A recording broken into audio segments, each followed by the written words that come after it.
Yo, what's up again, YouTube family? So today is Tuesday, and back on the 63 project. I'm not sure how much I'm gonna get done on the car today, because although I'm at the shop, we got some other things going on up here today. Uh, Moving some cars. I see the white 64, that's headed out. I'm gonna take delivery of another Fleetwood. So got to deal with the tow guy, etc., and some miscellaneous other things. But right now, while I have an opportunity, I did elect to jump on this repair area from yesterday, and just did a little light sanding, just trying to get rid of the hard line that was there. Now it's fairly smooth, but there's still some little traces, so I'm going to see if I can sand that just a little bit more to get rid of that. We don't want anything unsightly when we go to buff and polish, so I'm going to continue chipping away at that, and time permits, I'll continue with or move onwards to the rest of the car like we've been discussing in previous episodes. But for those who didn't see it, this is the car, Like I said, this side is still beaming up nicely, starting to look pretty good.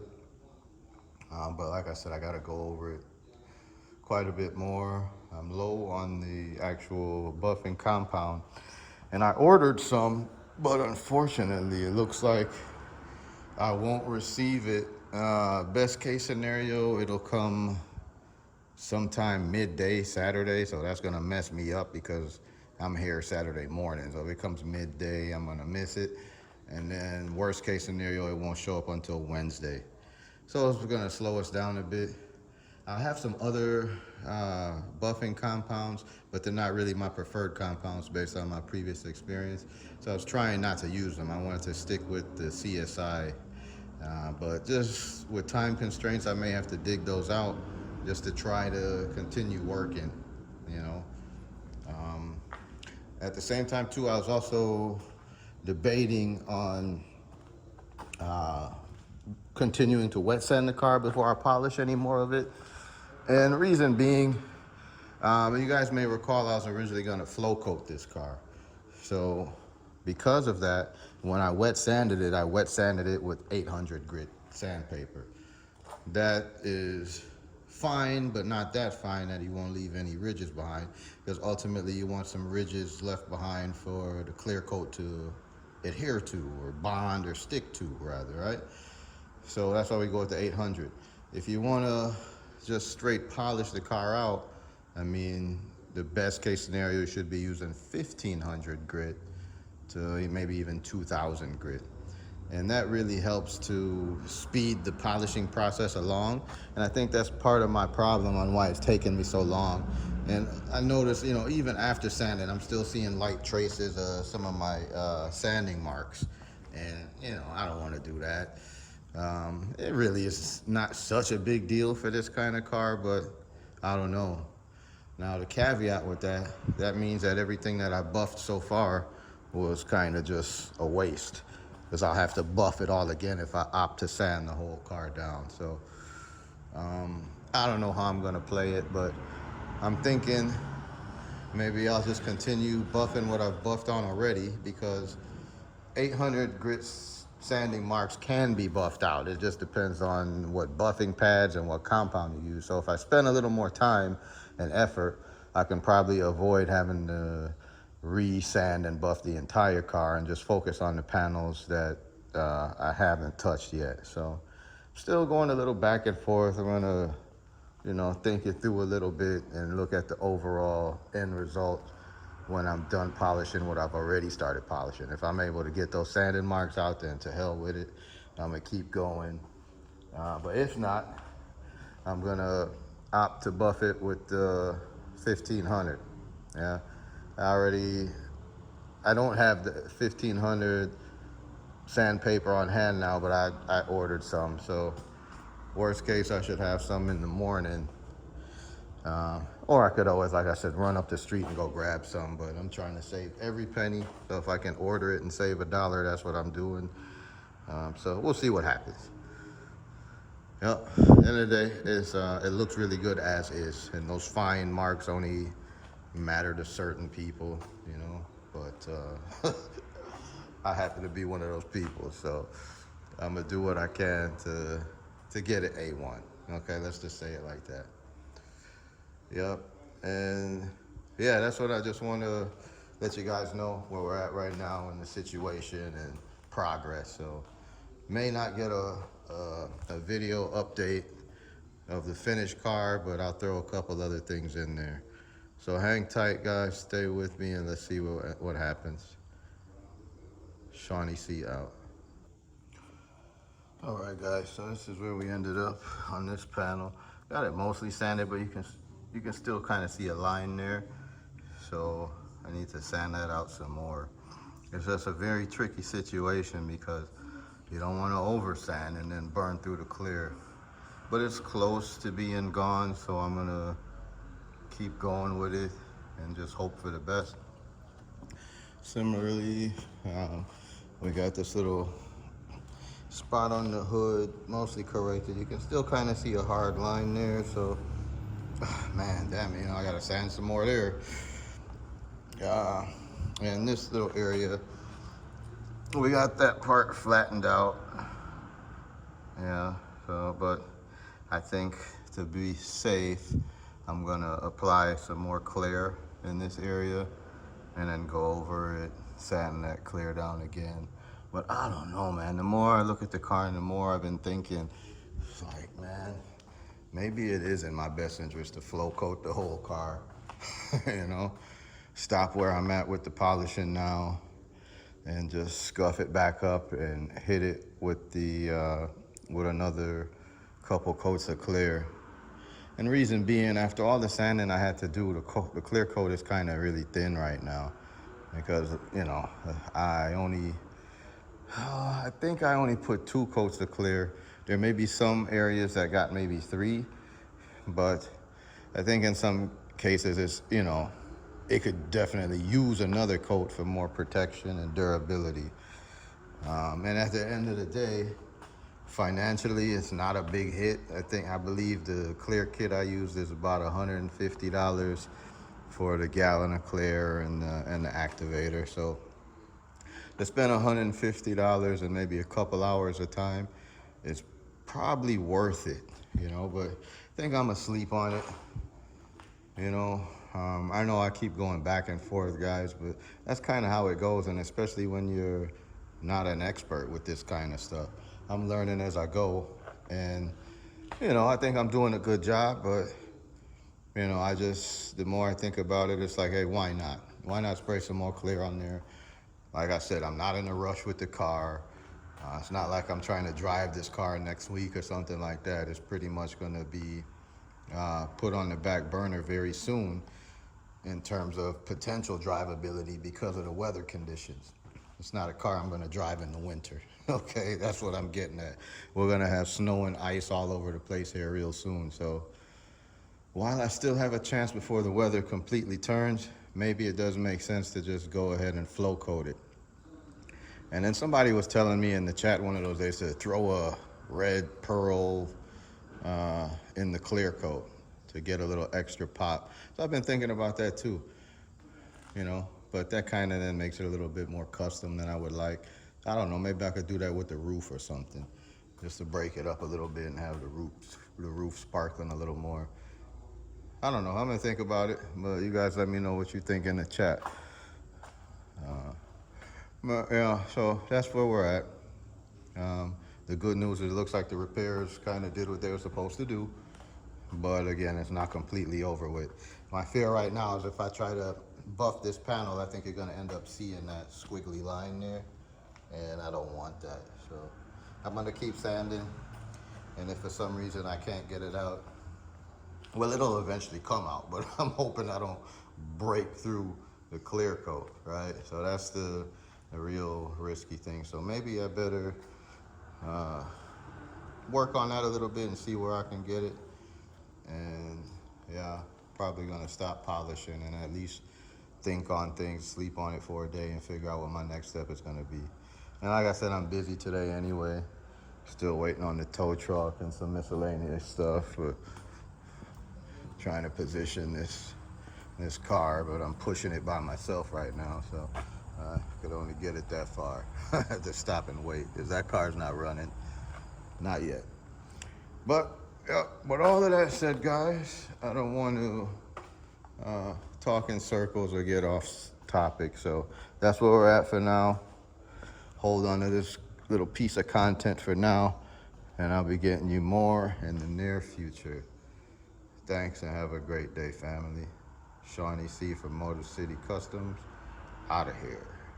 Yeah, guys, so we've taken delivery of one of my old cars, brought it back,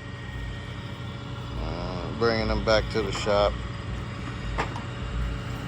Got a couple issues that we'll work through to get it right.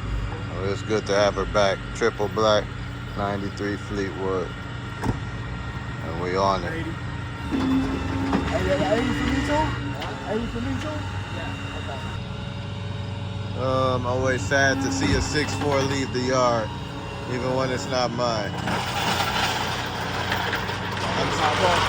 I'm sad to see her leave, bro. You about to pop off on me. I love the mirror on the fender on this bad boy.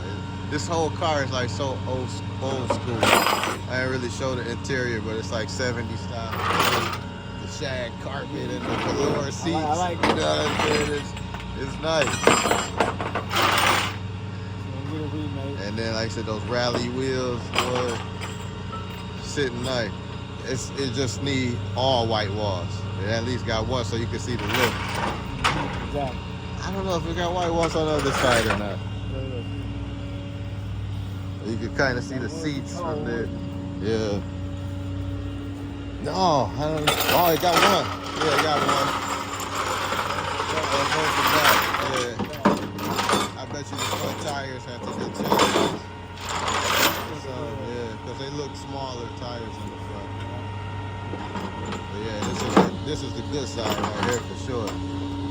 You can really see the potential of this car from this side, you know?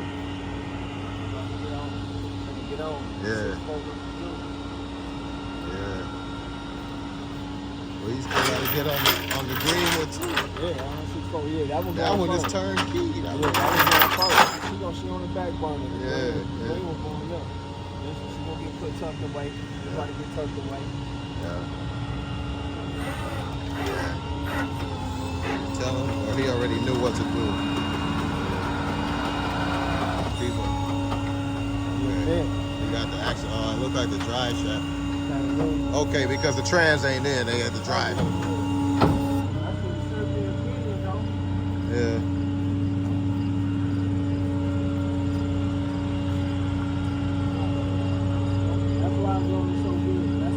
That's why it's rolling so good. No brake, they ain't got to worry. Well, but the back wheels are still rolling. But they do have the drive shaft disconnected.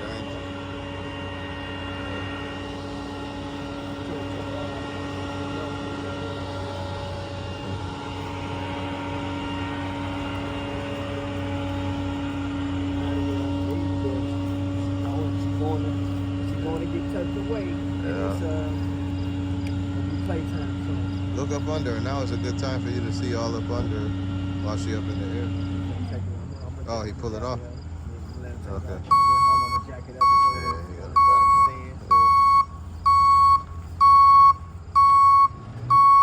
I'll wait. Yep, YouTube family, we're back. We are back. So, still working on the car. Let's see. So, some things have changed in terms of the plans and next steps of what we're doing with the car. You know, we were just trying to buff it out and do a couple of patchwork repairs on some issues that we ran into. And just keep the project rolling and just buff it and call it a day. If you may recall, that's a departure from the original plan in which we were just gonna sand it down and then hit it with a flow coat and then do a final buff and sand. I was trying to save money and avoid purchasing the clear. But after running into those couple of issues with the buffer and, you know, damaging the paint, and also having a realization that I sanded off a lot of the clear already. You know, it only makes sense to take it the next step and go ahead and flow coat the car. Um, and there's still panels that I hadn't touched or damaged, so now's the time to do it. Also, the weather is still fairly stable. And now I believe we had at least 2 comments from guys who seem to be, you know, more knowledgeable and familiar with the painting process. And they're basically just telling me, man, you know, I'm punishing myself by doing things this way. This is really kind of the hard way when you just stop here and you have a bunch of imperfections and orange peel and you just try to work through it. It's not really the best approach to get the nicest result in the long run. So I'm trying to take their advice and slow down and just do what needs to be done. So I bit the bullet today and I opted to go ahead and get another clear kit, and I also bought some additional paint because, as you may recall, I was very low. I used almost all the base on this car when I first painted it, and we had a couple of issues I tried to spot correct. But after looking at that, and also based on some feedback I got from another person, it's like, yeah, just respray that fender, you know? Like I have this little issue. I had an issue in this panel. I repaired it, but you see I'm still kind of seeing that faint line there. I can probably continue to sand and get it out, but I risk burning through anyway. So while it's already roughed up, now I can take advantage of having that extra base coat, and I'm gonna just go ahead and respray this fender. This door is good. I just need to finish sanding it. Roof is good. I need to finish sanding it. Unfortunately, today I ran out of supplies. I ran out of my sandpaper, the majority of my sandpaper. So I had ordered some preemptively thinking that was gonna happen, but it just didn't arrive in time. So hopefully when I get home today, I'll have a couple deliveries waiting for me.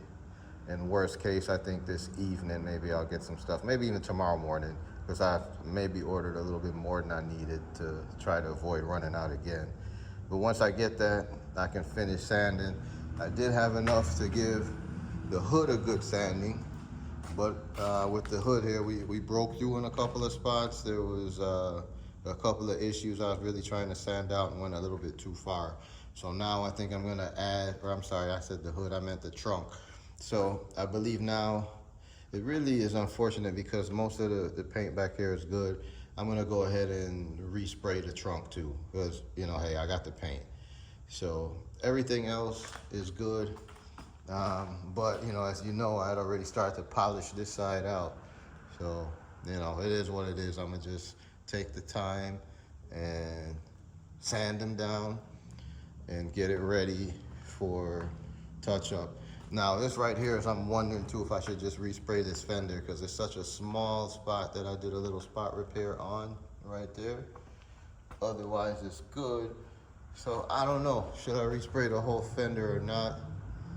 But I don't, at this point it's like I have the paint, so I'm thinking I might. So let's see.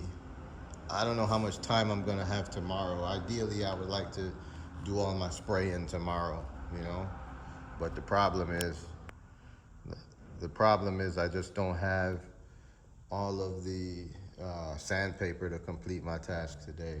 So yeah, my back is against the wall in terms of the clock. So I don't know. If we don't get it, today is what, Wednesday? If we don't get it painted Thursday, we'll get it Friday.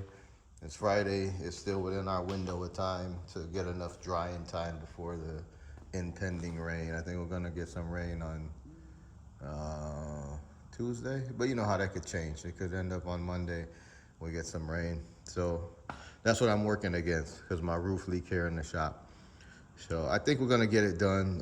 It shouldn't take long, honestly, to finish going over the rest of the car, because you know, I'm more than likely gonna use the DA to help me to speed it along.